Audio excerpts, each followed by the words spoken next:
Yeah, exactly. All right, you are go when you're ready. All right, we're back at SHOT Show 2017 with a 3-gun show here in the Criterion Barrels booth, and we've got Josh again, and we have some new guests, the Clevengers, Niki and Heath. How's it going? All right, and we are talking about rifle barrels. We just talked about some PCC stuff, but we got a lot of purists in the 3-gun show audience, and there's a lot of people that won't touch PCC, so let's talk about your rifle barrel line.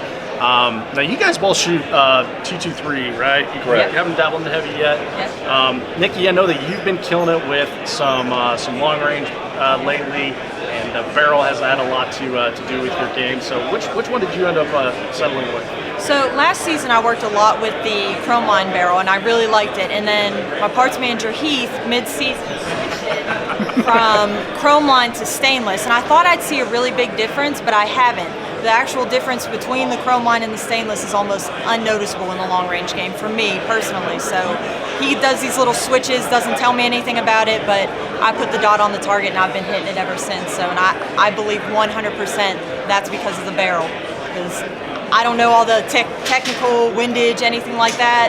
So I know the barrel's helping me way more than I'm helping myself. Well, that's very cool. So Heath, you made those switches, kind of doing some testing around. Why did you make those changes?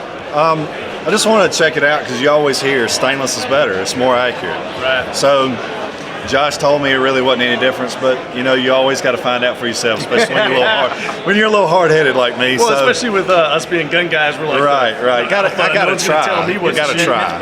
Yeah, exactly. There you go. So we started out with the chrome line, shot great.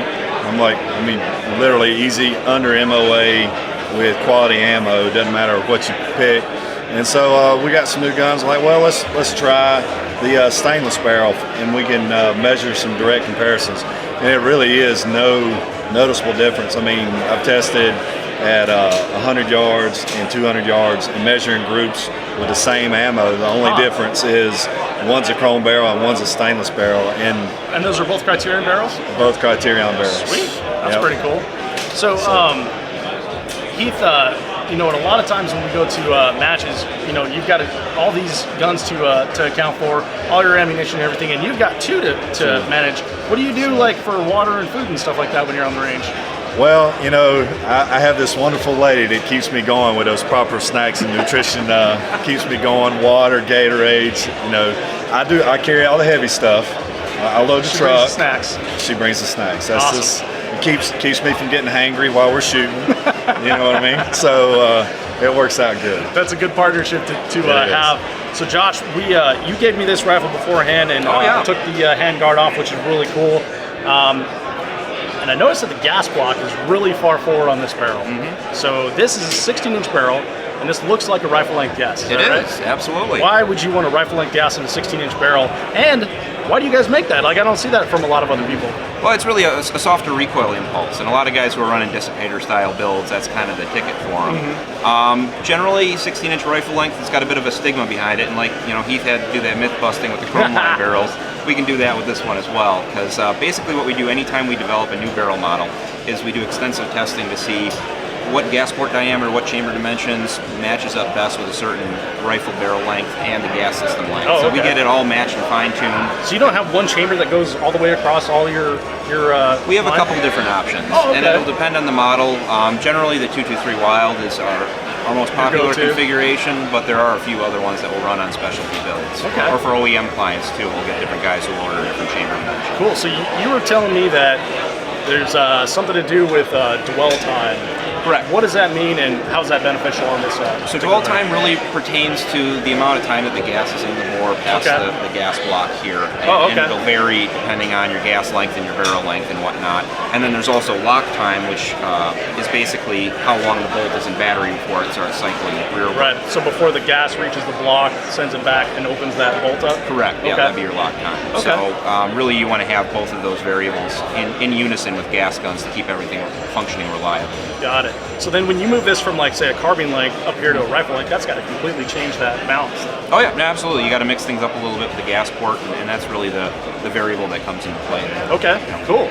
So in your left hand there, you have a big boy. Oh yeah, this is a 308. So we have a kind of our standard contours are hybrid, and it's a mid-weight platform.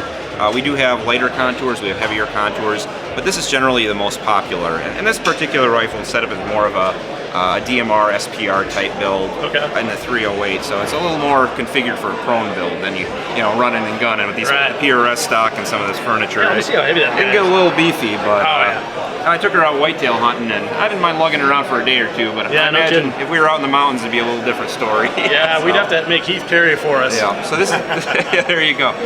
So this is actually the Midwest Industries MI10. So that's their 308 build, and one thing a lot of people don't realize is that although Criterion has our lineup of stock model barrels that we keep in active inventory, we're also an OEM supplier for a number of different rifle manufacturers, Midwest Industries being one of them. Gotcha. You told me a few more before we got started here that I wasn't allowed to say on camera, Oh, and sure, I was surprised. You guys are everywhere. Yep, absolutely. The public ones, I mean, we've got American Defense Manufacturing, Midwest Industries, we have the MGS Firearms Citizen there. Taran Tactical, we work with them quite a bit as well. So we're sort of all over the place. Awesome. Well, lots of great rifle options from Criterion Barrels. Check them out, CriterionBarrels.com. Right on. And on Facebook and Instagram at Criterion Barrels. It's a 3-gun show here at SHOT Show 2017.